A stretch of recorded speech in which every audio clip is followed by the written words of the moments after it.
Hello, my name is Melissa Conley-Tyler. I'm the Executive Director of AP4D, the Asia Pacific Development, Diplomacy and Defence Dialogue. And it's a real pleasure to welcome you here today to this webinar to launch our latest publication, What Does It Look Like for Australia to Support Pacific Regionalism? Now, I wish I was joining you from the Pacific. I'm joining you from Canberra, from the lands of the Ngunnawal and the Ngambri people. I pay my respects to elders past and present, and acknowledge and welcome any Indigenous peoples who are joining us today. We are delighted that we have such a fantastic group of people who are joining us from Australia and from the region. And you'll see a little bit about just how many are coming. We've had more than 200 people register either to attend live now or to watch afterwards at their convenience. And if you're one of the people attending live, we would love you to get involved in the discussion. So we have the Q&A enabled. At any point, if you find something interesting and would like to make a comment, like to follow up further, please use the Q&A function. We also have a caption service, which might be helpful for people. So if you would like to view those captions, just follow the link that's in the chat. So what I'm going to do is quickly say a little bit about AP4D. There's always some people who haven't heard of us. We're only 3 years old, so I should say a tiny bit. And then we're lucky enough to have a wonderful panel of the experts who worked on this paper. So I'm delighted to welcome Joel Nilon, who is the former Pacific Regionalism Advisor at the Pacific Islands Forum Secretariat. I'd like to welcome Elizabeth Kopel, who's from the Papua New Guinea Institute, National Research Institute. And I'd like to thank our advisory group member, Joanne Wallis, who's Professor of International Security at the University of Adelaide. Later on, we'll be joined for a Policymaker response by Claire Chivell, who's the Director of Pacific Climate Change at Office of the Pacific and the Department of Foreign Affairs, and from the funder for this program, Australian Civil Military Centre, and Wayne Snell, Director of Capabilities, will be joining us. So I think I've introduced everyone. But what I should do before I go any further is just to very quickly introduce AP4D and who we are and what we're trying to do with this paper. So AP4D was established 3 years ago now. I know it was 3 years ago because I remember the very first week in the job, I was watching the Olympics 3 years ago in hotel quarantine after coming back from Taiwan. So I'm glad not to be in hotel quarantine this Olympics time. AP4D came because a group of people from across defence diplomacy and development saw that there's a difficult and contested world and we need all the elements of statecraft working together. So by that we mean defence, diplomacy, development, and the things that don't start with D, law enforcement, economics, trade, the whole range of tools of statecraft that Australia has to connect with the world. So AP4D is a tripartite initiative. We're funded from the Defence Portfolio through the Australian Civil Military Centre, through the Department of Foreign Affairs and Trade, and we're housed at the Australian Council for International Development as the peak body for the non-government development sector. So what we've been doing is taking topics that matter to Australian foreign policy, and we hope to our neighbours all around, and focusing in getting expert opinion from wonderful people across the different sectors to crowdsource, to pull together that wisdom, and then to be able to share that into the Australian foreign policy space. And again, I'm delighted so many of the people on the call today have been involved in some of these papers, and I hope you can recognise them, and we thank you again for working with us on that. So this paper that we're funding today is looking particularly at Pacific regionalism, and it's funded through our defence funding through the Australian Civil Military Centre. I suppose one question would be, why have we done a paper on Pacific regionalism? It's not as if it's an entirely new thing. No, it's been a key part of the region and the way the region works from independence on. I think there's been a lot of discussion around Pacific regionalism, and I think that gave us a real sense that it was worth reminding Australian policymakers that this is an important space, that Australia needs to think about why it matters, and Australia has to think about what its role and what support looks like. So if you look across, for example, diplomacy, defence, development, you'll see discussions of Pacific regionalism are key parts of those foreign policy documents that Australian policymakers are looking at. So what we've done for this paper is we've gone through background research. We then had dialogue, a range of consultations. We had regional voices roundtables, which were very helpful. And then we pulled that together into the options paper that you're seeing today, which tries to be very forward-focused, very propositional, very much trying to give good ideas looking forward to Australian policymakers. So Joel and Joanne started us off with a dialogue, so we're delighted that they're here again today. And then we went through a process of group meetings, one-on-one consultations with a really good wide range of experts, both obviously within Australia, but very importantly throughout the region. So this paper, I want you to read it, so I'm only going to give you the very shortest teaser to get you to follow a link and go and see what's in the paper.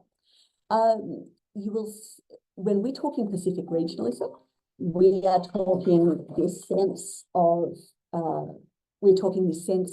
shared identity, purpose, having institutions, resources, and markets across the region. And if you're thinking about, you know, what does that look like?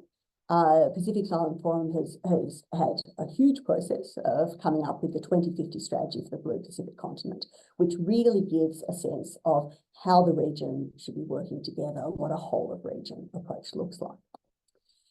So if you look at the paper, and again, I say, please do go and look at the paper, you'll see that the vision is a very positive one. It's about Australia seeing itself as part of the region, not just as sort of supporter or partner at a distance, but as a really engaged and collaborative voice at the Pacific regionalism table. And that means understanding what it has to offer, working in the region, investing in long-term relationships. We think there's a place for continuously enhancing the sort of regional structures that exist. And that, of course, means that Australia has to very much commit to regional structures and to continue to strengthen them. So in terms of what do we suggest in the paper, again, look at it in more detail, but many of the pathways here are actually continuations. So continue to support the Pacific Islands Forum, continue to support the strategy for the Blue Pacific continent. Some are, I think, extensions. So there was a strong sense in the consultations about, the geopolitical tensions that we have in the region. Those are a reality, and those can be potentially a challenge or a drain on Pacific regionalism. So thinking about what sort of institutionalised processes might look like is something that could be looked at. Now, in particular, this could be around particularly those development structures, having more formalised development structures. Again, one of the things that came through consultations very strongly is just the number of entrants into this space. It's not just traditional countries that are involved in Pacific regionalism. You also have a range of newer entrants, and then you have to work out how to manage those. And of course, you can see here, we've also talked about the need to continue to build on some of the very important architecture around regional disaster response. And then finally, looking forward, the paper sees a real opportunity in the bid that is currently in for Australia and the Pacific to host COP31 in 2026. So that would be the biggest international event Australia has ever hosted, and it would be in partnership with the Pacific. And so that opens up a huge range of areas for Australia to really develop and deepen its support and commitment to Pacific regionalism. So I feel that is quite enough from me. That just gives you the very quick idea of what's in the paper. What I'd like to do now is I'd like to turn to the working group experts who were so involved in this and who gave us so many great ideas. AP4D is very much just a platform, listening, trying to condense and put in Canberra policy speak the messages that we hear. So I'm delighted to invite Joel, to invite Elizabeth, and to invite Joanne to start talking with us now about what they found in the paper. And I'm going to start with, is this a deceptively simple question, Joel? What is Pacific regionalism and why does it matter? Over to you, Joel Nilon. Thank you very much, Melissa. Firstly, I hope you can hear me. Thank you. Yeah, Pacific regionalism, and I think it's spelt out in the paper, but in a very simple way, it describes all the various ways that the countries and the territories of the Pacific come together, work together to address shared challenges, to capitalize on shared opportunities. Of course, we're a region that has a very particular context. We're a large oceanic region, I think, as everyone would know, and many of the countries and territories of the Pacific are a small island developing states, and we all have a sort of deep vulnerability to the impacts of climate change. We have similarities and things that sort of bring us together, but we're also diverse in a lot of ways. When you think about the spectrum of countries in the Pacific Islands Forum, from Australia to Tuvalu, Samoa, Papua New Guinea, different population sizes, different socially and culturally, and different political arrangements as well across our various countries and territories as well. But we also have commonalities, especially in our sort of shared challenges, and none more so than climate change. I guess in the Pacific Ocean, we have a common heritage and a common resource that requires us working together collectively for its stewardship. And I think our areas of commonality also require that we engage in geopolitical dialogue, somewhat sort of collectively as well. At the present, I guess, as a region, we're really a place of heightened geopolitical activity and even competition. And really all of this context, I just want to really speak to some context to begin with, has served to really frame and shape Pacific regionalism as we find it today, and as it's evolved over the past 5+ decades. So really, in that context, Pacific regionalism, again, frames and shapes all the different ways that we do work together as a region. There've been all sorts of different ways, from regional coordination to sort of information sharing on important topics and issues and sectors, through to sort of cooperation and development of shared policy plans and strategies.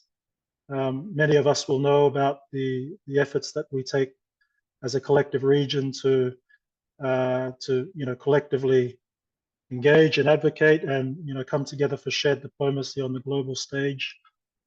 And many of us know, I think, about the ways in which we really come together collaboratively to share and provide shared sort of goods and services for the countries and the territories of the Pacific. I think many of us will know about many of the regional agencies that exist, like Pacific Community or SPC, the Forum Fisheries Agency, Pacific Islands Forum and its Secretariat, and also the University of the South Pacific here in Suva, and of course different campuses across the region. So in many ways, regionalism, it sort of starts from shared and common identity, shared vision, shared sort of strategic direction, and cascades through to agreed policy priorities and areas, and a range of arrangements that sort of guide the regional agencies and the processes that exist to deliver on Pacific regionalism and sort of deliver goods and services to the countries and territories of the Pacific. There is a very crowded and complex regional architecture that exists to work towards the goals and the objectives of Pacific regionalism. It includes the states and the territories of the Pacific, a plethora of regional agencies that are owned and governed and managed by the states and the territories. But it also includes a range of donors and development partners and strategic sort of states and other actors who are present here and who are existent here, I guess, at the regional level. Just give me a yell if I'm going over time, Melissa. Happy to wrap up. But it's really all of those things, guided politically, carried out technically, taking place within a very sort of presently hotly geopolitically contested space and environment as well.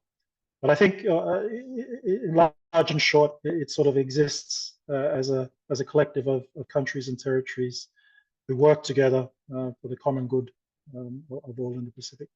Thanks, Melissa. I'll leave it there. Well, I thought I'd turn now to Elizabeth to what that looks like at the local level, essentially, because the big aims of Pacific regionalism and all of its institutions and all of its architectures are in the end to benefit Pacific people. So what's your view, Elizabeth? What would you say in terms of the benefits of Pacific regionalism for the people in the Pacific? Thank you, Melissa. Thank you for having me. Pacific regionalism, it can provide a chance for shared development challenges across the region to be addressed holistically using available resources. And at the ground level, if that is done, people should see a change in the everyday concerns and challenges they have, whether it's to do with climate change, at the ground level, fishing, but when we talk about things like sports, improving physical or digital connectivity, there should be change in addressing those everyday challenges that people have across the region. Because of the scale of the Pacific Island countries, some are really small and some like Papua New Guinea are bigger, but we have shared development challenges. So when it gets translated into regionalism, gets translated into reality through actual investment of resources, through actual programs and strategies, people should see a change in the way they live their lives. Their livelihood should improve, and there should be more opportunities to improve the challenges through sustainable means of income generation, not just for now, but it should be sustainable for future generations. So the common challenges facing ordinary people should be addressed if we have a better Pacific regionalism ideal working in the future. Thank you.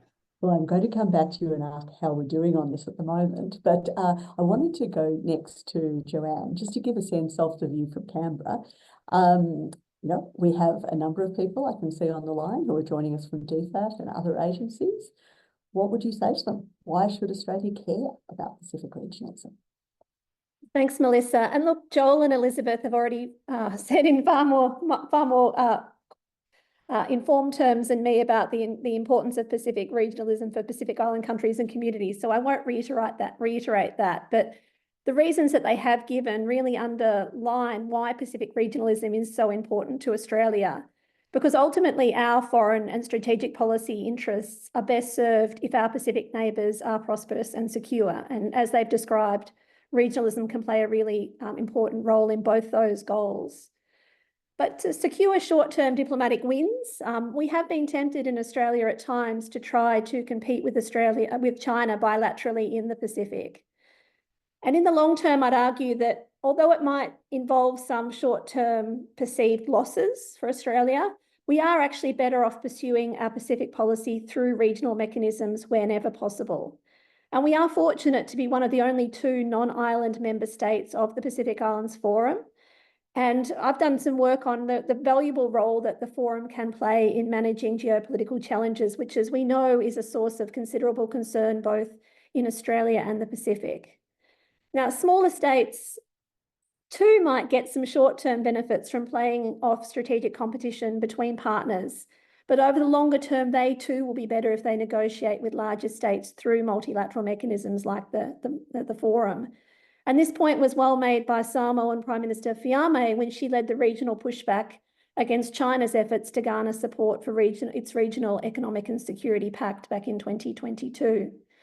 And as Anna Poles and I recommended in our ASPI report last year, Smooth Sailing, the ASEAN Regional Forum provides a mechanism or a model that forum leaders could consider if they wanted to create a similar regional mechanism in the forum that builds on existing regional arrangements to help Pacific Island Forum members manage geopolitical competition.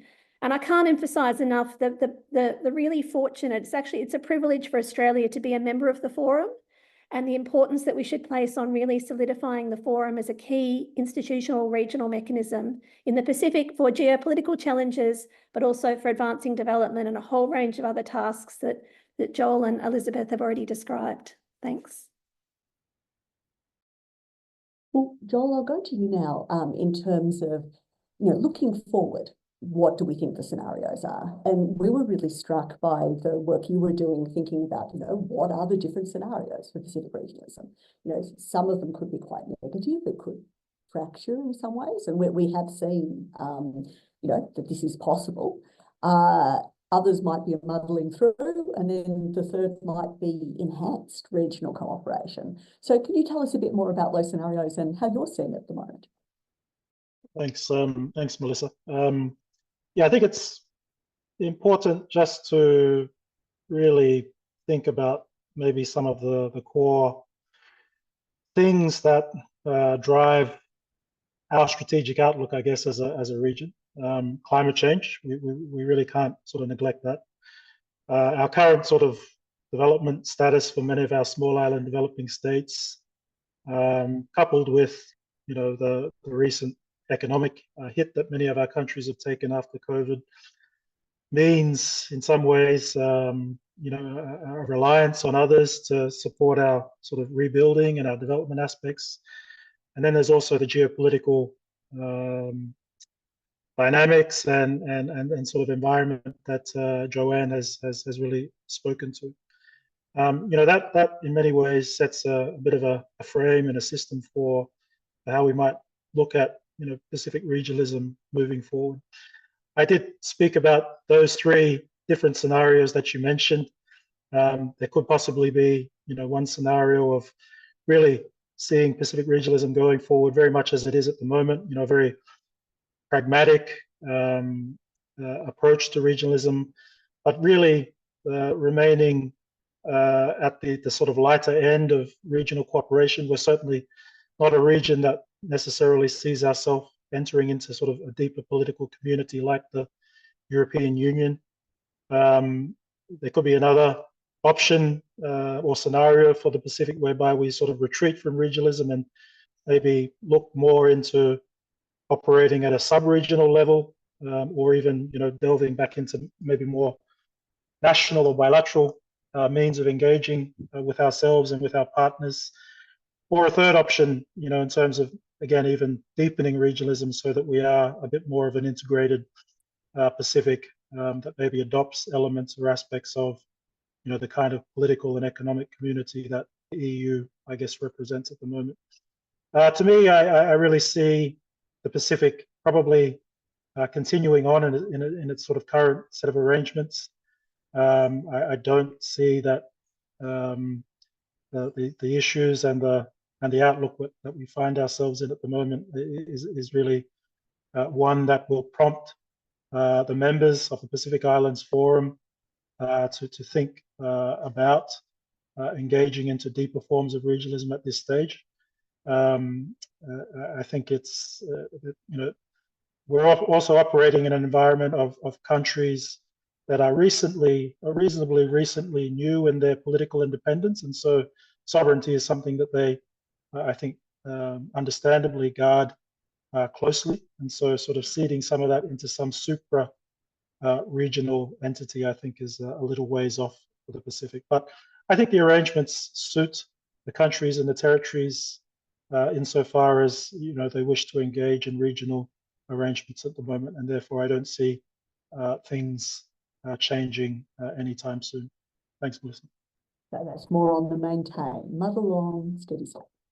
Well, Elizabeth, can I go to you now? And while we're getting Elizabeth's views, please, in the audience, do get going on questions. We've had 2 so far, but there's a lot of you, and I'm sure there are things you want to ask about.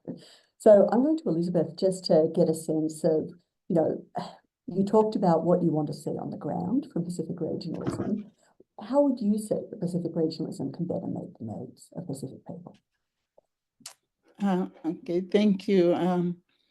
Individually, Pacific Island countries may not have a voice, at the global level or at the regional level, but coming together as one bloc with active membership from Australia and New Zealand, the language of membership I'm using here, with active membership from the 2 bigger countries, it would create a stronger voice on or to lobby for support from the international level on matters that are of both regional and global concern. And we've had, success stories on the climate change platform, or on issues like nuclear waste disposal, or geopolitics, which is very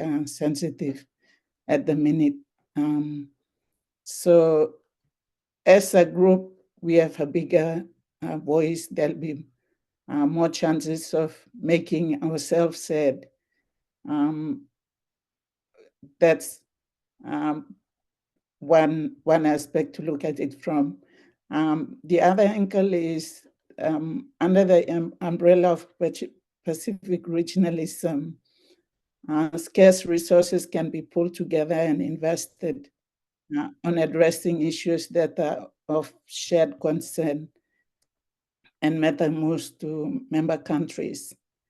So currently we know that Australia gives a lion's share of its development aid to the Pacific, but it's to individual countries. If it went through a coordinated mechanism, then maybe it will have more impact, identifying what the common issues are that member countries face and working to address that as a region instead of addressing individual countries' challenges and issues. The other point is to that as a Pacific region, it will or maybe easier to forge an improved and deeper connection with a shared identity between all Pacific Islands people, including Australia and New Zealand, Indigenous people.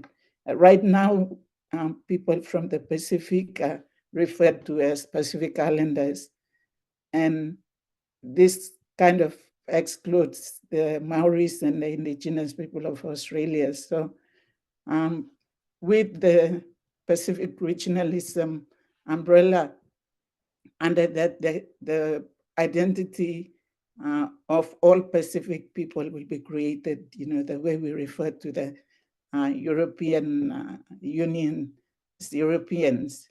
So we should be Pacific people as one people, and not just labeling, one group. This group is Melanesian, this group is Polynesia, this group is Maori and Australian Indigenous. So it will forge a shared identity and build deeper connections between all Pacific people. Thank you. Thank you. And as you say, that's something you do across the region, not just one by one in bilateral relationships. So I think that's a question you can keep talking about, Joanne. I mean, Elizabeth talked a bit about development cooperation and how that can be done in a more sort of regional way. I mean, what are some of the ideas you'd like to put forward on how Australia can better support Pacific regionalism? Thanks, Melissa. And look, I'd endorse that everything that Elizabeth said as reflecting my own thoughts as well. But as you know, Australia does have a slightly ambivalent role as a member of the Pacific Islands Forum in particular. We are by far the largest member state of the forum. And as a result of that, we have been the most significant provider of financial and other support. And at times, this has led to island member states of the forum expressing concern about Australia using its support to dominate the forum agenda. And this was exemplified about 20 years ago in the concern expressed by many in the region about the Australia and New Zealand-driven Pacific Plan. And that plan advocated regional integration. And for the reasons that Joel has given, regional integration is not necessarily, deep integration is not necessarily welcomed at the moment in the Pacific, but that was very much on the Australian agenda and still does remain on the agenda to an extent. In the 2017 Australian Foreign Policy White Paper, integration was again mentioned and does remain a live issue. You know, but island member states were very cautious about the Pacific Plan. They were very cautious about this tension between these ideas of regional cooperation versus regional integration. And there is a difference. And I think Joel took us through very well the different ways they could manifest in the future, different approaches to understanding what regionalism needs to look like.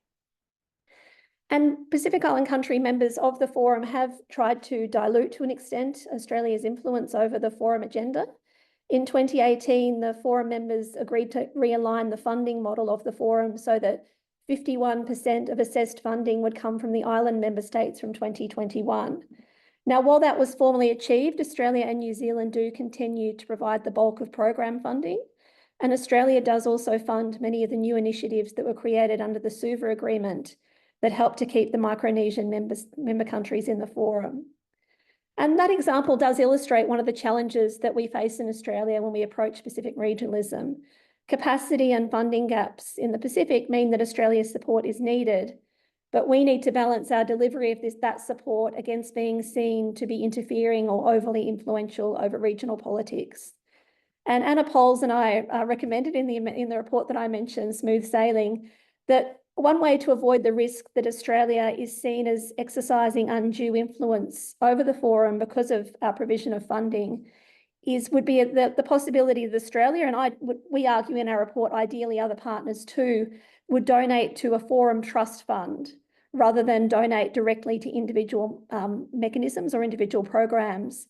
And that might provide some separation between our provision of funds and the activity, and might provide greater scope for forum members to be seen to be influencing the decision-making over how those funds are spent, rather than being too directly linked to Australia or to whichever donor they come from. It's not perfect, but it's kind of the best workaround that Anna and I could come up with. I mentioned in my earlier comments, and I know people are thinking I'm harping on about this, but it is one of my concerns at the moment, is our tendency in Australia towards bilateralism and how that sits in tension with our emphasis and our support for Pacific regionalism. You just need to look at the range of bilateral security and other agreements and arrangements that we've signed, most recently the Whalepili Union with Tuvalu. I argue that this does risk undermining regional unity.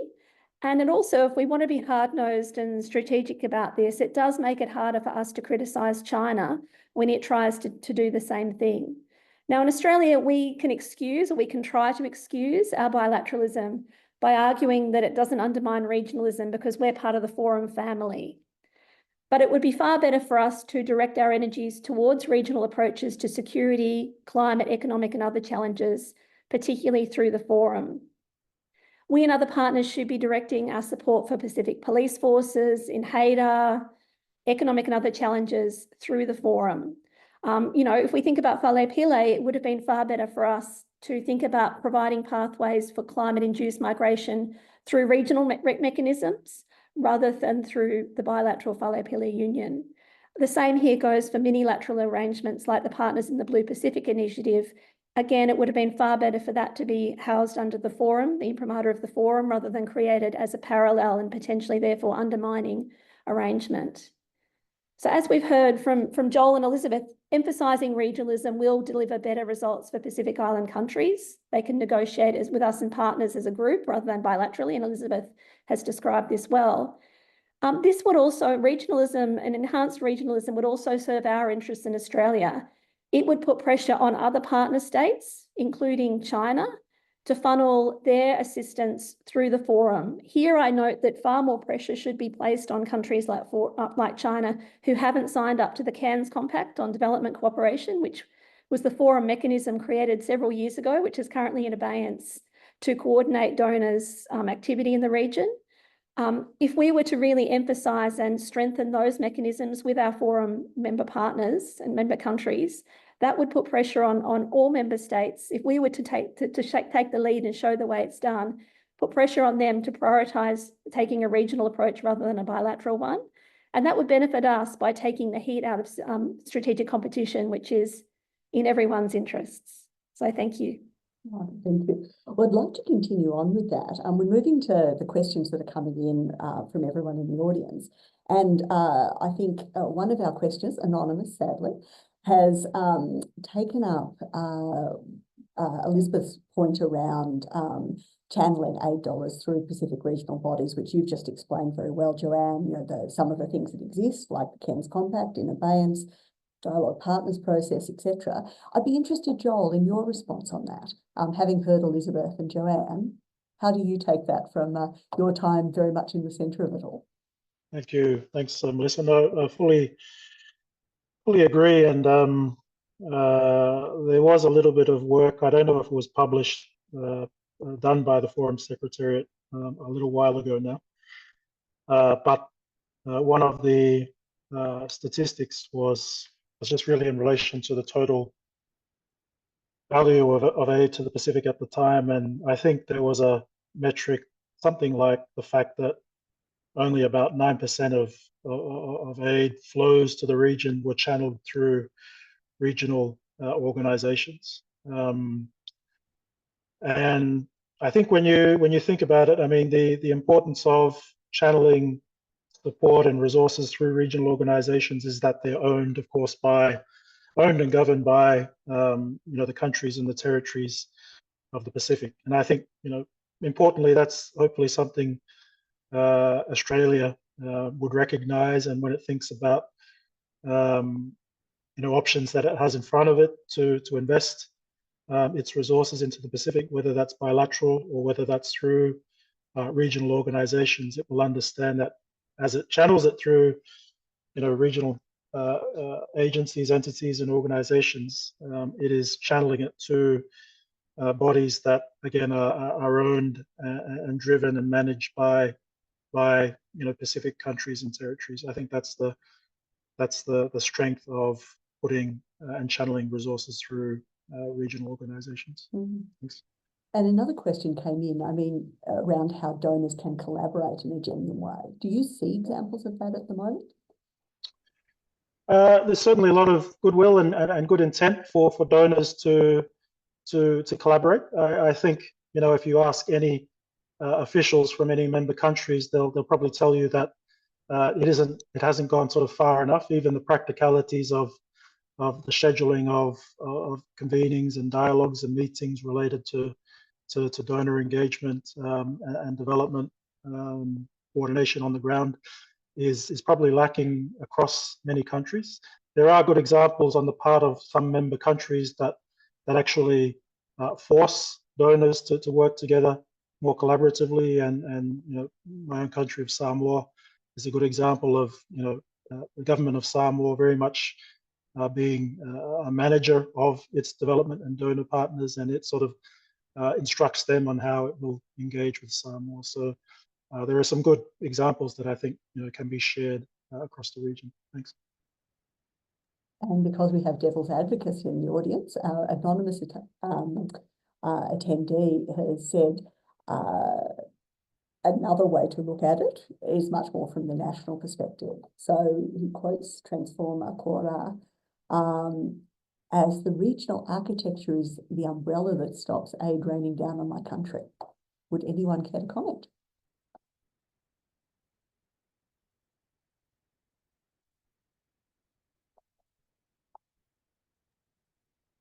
Sure.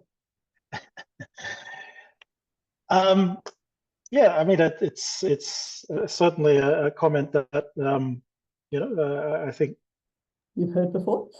definitely heard before.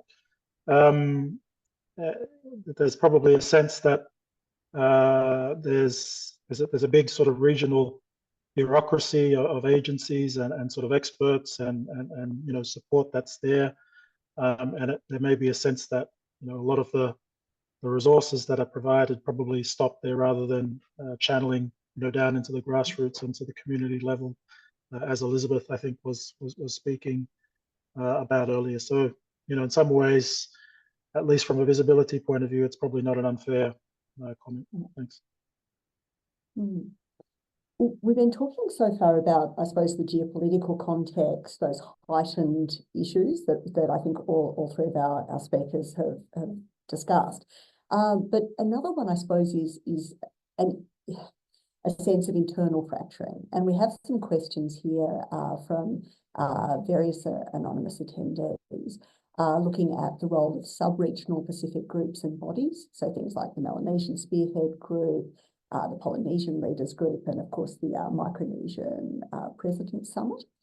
And they're interested in what sort of risks those sub-regional groupings might pose through fragmentation and moving away, and what Australia's position might be on these. Who'd like to come in first? Elizabeth, would you like to come in first? Any views on sub-regional groupings?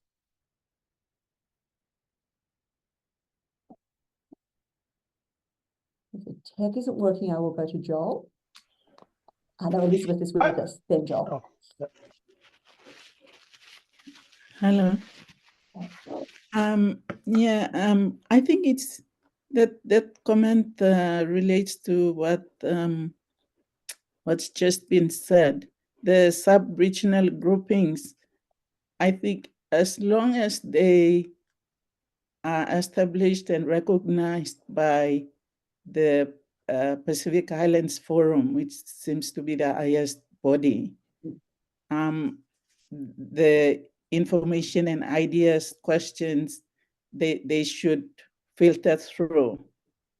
If it's established outside the existing channels, then it becomes a concern where no one or organization that recognized mandated bodies will not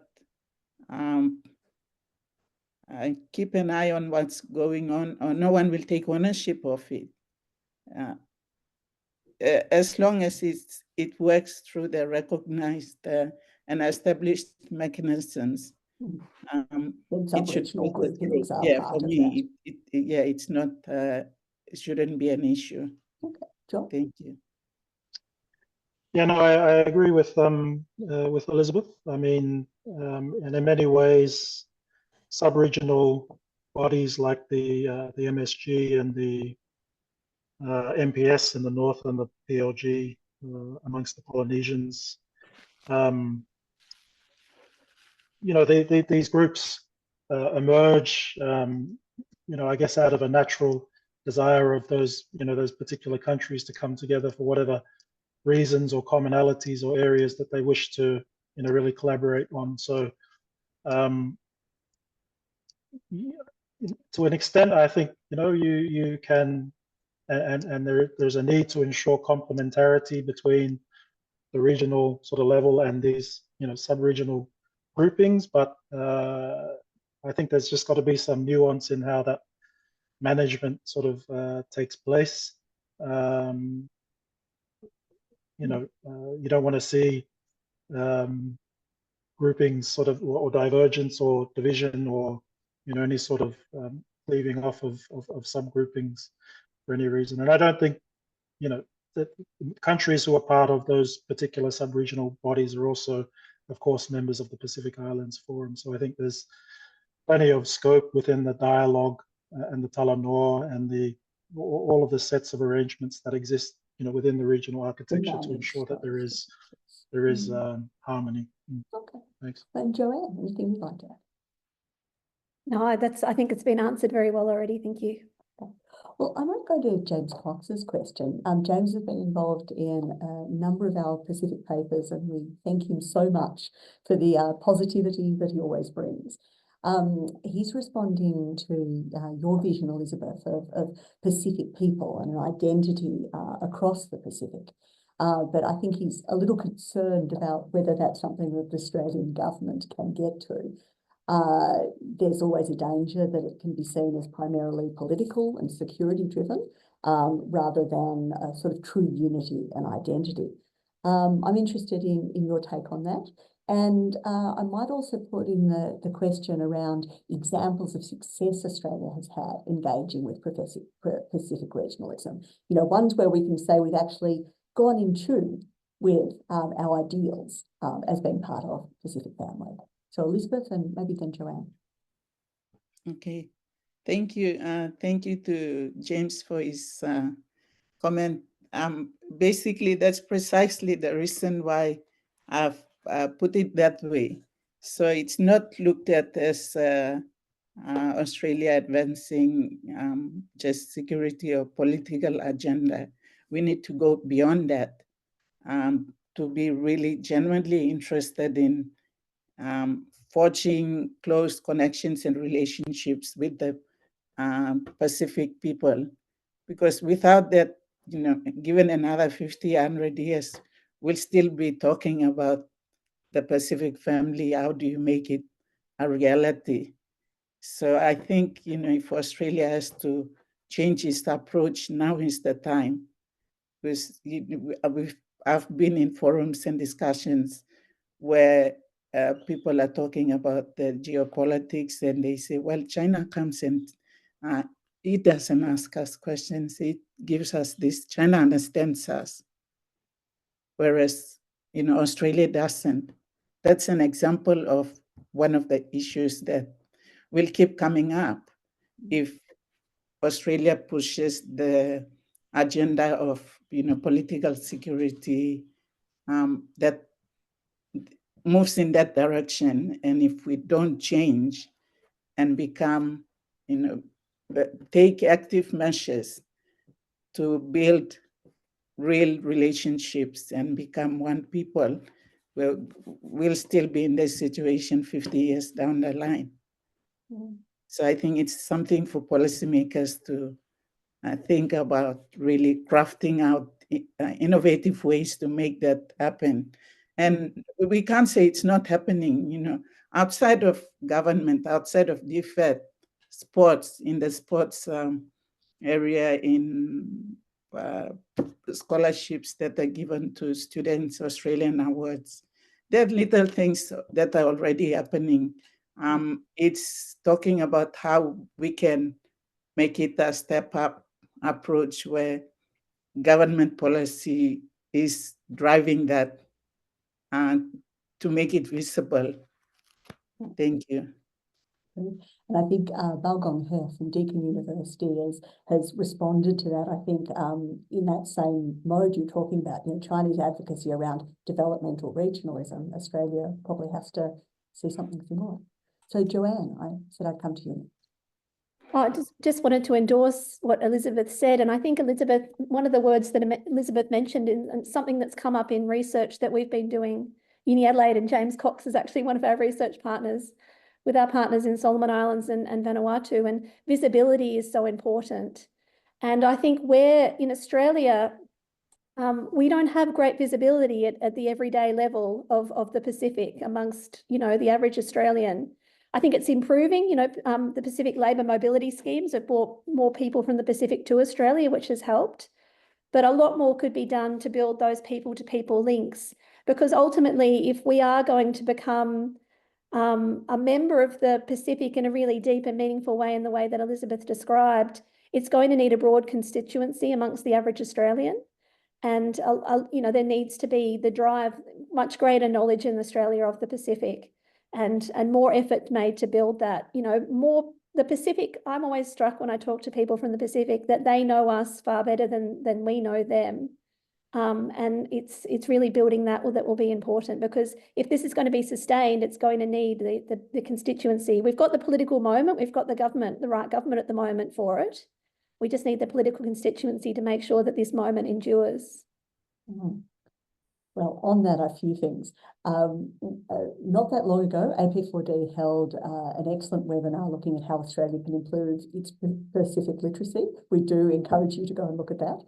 But I now want to turn exactly to the policymakers who are thinking about these things.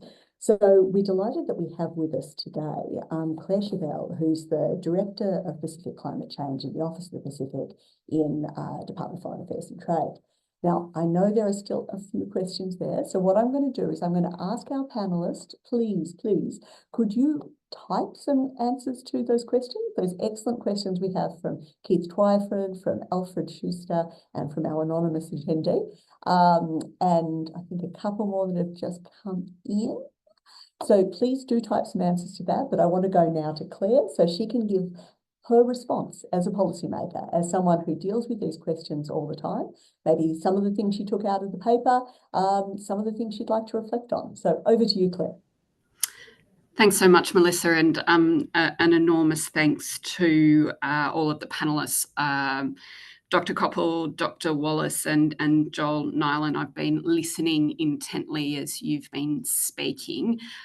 Look, the myriad of topics we've covered means the idea of a reply, I think, is a little bit tricky. So I might just touch on a few key points. I think one thing that is very front and centre in this government's approach to the Pacific is they do want to listen. They want to listen, they want to hear, and they want to shift approach where they can and come in behind those specific priorities. So I've been taking copious notes, and these types of opportunities I think are really important. I've got to hear from some really important thinkers on these issues. These are questions that we ask ourselves all of the time, how it is that we are engaging with the region, with the regional architecture, how are we dealing with our role as a member of the Pacific, as part of the Pacific family, but also as a partner of the Pacific that has a $2 billion development program.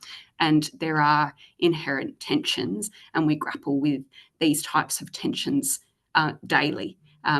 We're thinking about it a lot at this particular point in time as Forum Economic Ministers get ready to meet on Thursday, Foreign Ministers next week, and we're heading towards our leaders meeting at the end of this.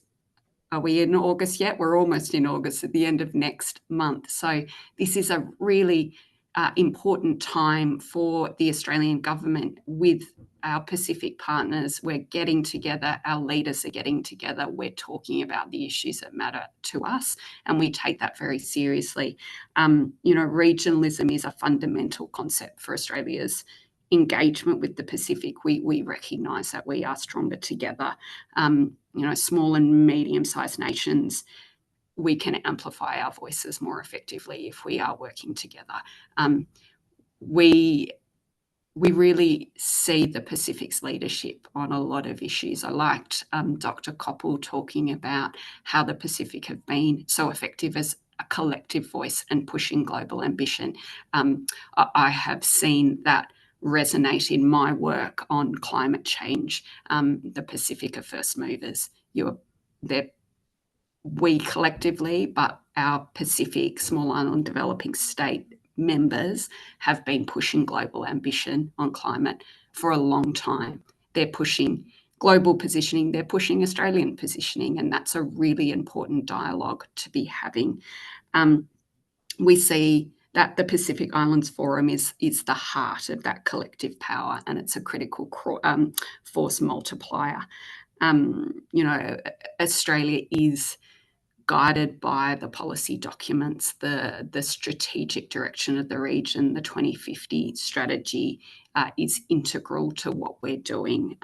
It's driving our policy engagement, it's driving our development engagement, and the implementation plan that was agreed by leaders last year, I think, was really key for some of those headline initiatives that then you can see Australia coming in behind at that regional level.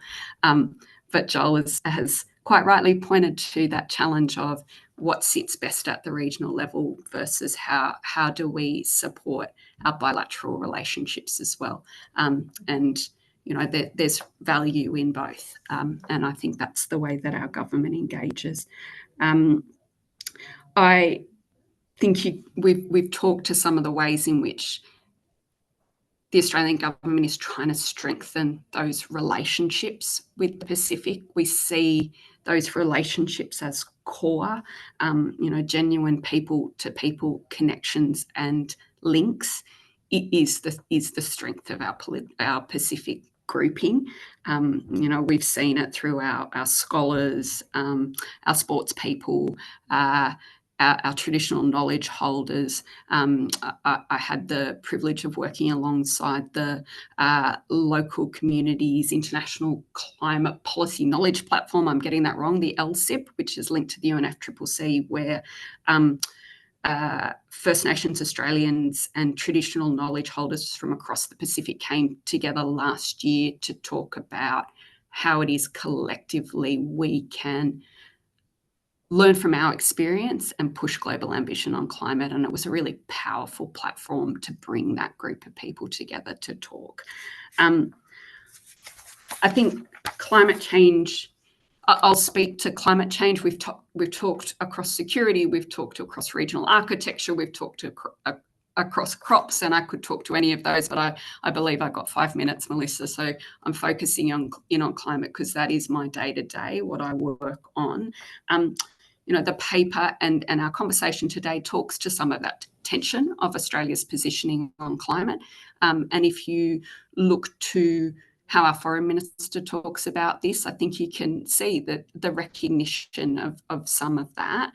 The Australian government is deeply committed to taking real and significant action on climate change. We've recognised the pivotal role of our Pacific grouping as the custodians of our Pacific Ocean, of responding to climate change together. I think you'll hear our Foreign Minister and our Minister for International Development in the Pacific talk about how one of the most important actions that the Australian government is taking is to reduce Australia's own emissions. And the government is very committed to that. The Foreign Minister's framing, though, she talks about how we're working to change from one of the world's most intensive fossil fuel economies and energy exporters, and that turning the ship's tiller takes time. So that commitment is there, but a recognition that it will take us time to transition. That doesn't mean... and a recognition that to shift on climate change needs global commitment. It needs the movement of all of our global emitters working together. So the Pacific are leaders in driving that ambition, and Australia is very proud to be a part of that grouping and to be coming in behind Pacific priorities. I think another element of the Australian government's international climate engagement has been a real effort to come in behind Pacific priorities in the area of climate finance. Over the last 2 years, you've seen commitments to the Pacific Resilience Facility, which is a long-stated priority. Things like Weather Ready Pacific, which is the region's response to the UN Secretary General's call for early warning systems for all. A real recognition that climate finance is key, and working to find ways in which we can support our Pacific partners, both at the regional level and bilateral level, to better access climate finance. Kind of bringing this all together. We're right on time. I was just going to say, I think one thing that allows one opportunity and platform that I think will allow us to try and work to the aspiration that Elizabeth has outlined for us on Pacific regionalism is a successful bid for COP31. So that provides a platform for Australia and the Pacific to meaningfully work together to bring profile to the climate change challenges of our region, but also collectively create a vision to push global ambition and to do that together in partnership. So I think that's an exciting example of how we can work together as a region and how that can reinforce regionalism. Thank you all so much for the discussion today. Well, thank you, Claire. And I think that idea of what's possible is very much what the paper was about. We have an excellent question coming in around the sort of, you know, the problems, the barriers, the challenges. We put all of that in the paper. We know there are challenges, but what we're after is saying, well, what are the opportunities and what can we do together? And in line, I think, with AP4D thinking, the paper shows that there are a range of different tools of statecraft. You need a whole of nation response if you're going to build the sort of relationship that we want in the region. So before I clock off, I really do want to just acknowledge and see if you would like to join us. We have Wayne Snell, who's Director of Capability and Concepts at the Australian Civil Military Centre. He is the person who has been with us from the beginning for all of the dozens and dozens of papers that we have been able to put together. And I'd just like to publicly acknowledge the Australian Civil Military Centre for their support, and particularly Wayne. So Wayne, did you have any last thoughts as we send everybody out on their days?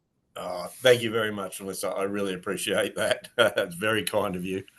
Yeah, look, ACMC is pretty keen to see a whole bunch of work being done in this space, and that's the reason why we participated in funding AP4D and also participated in identifying some of the priorities and those sorts of things. I had a personal interest in this one, so I participated in this one in particular.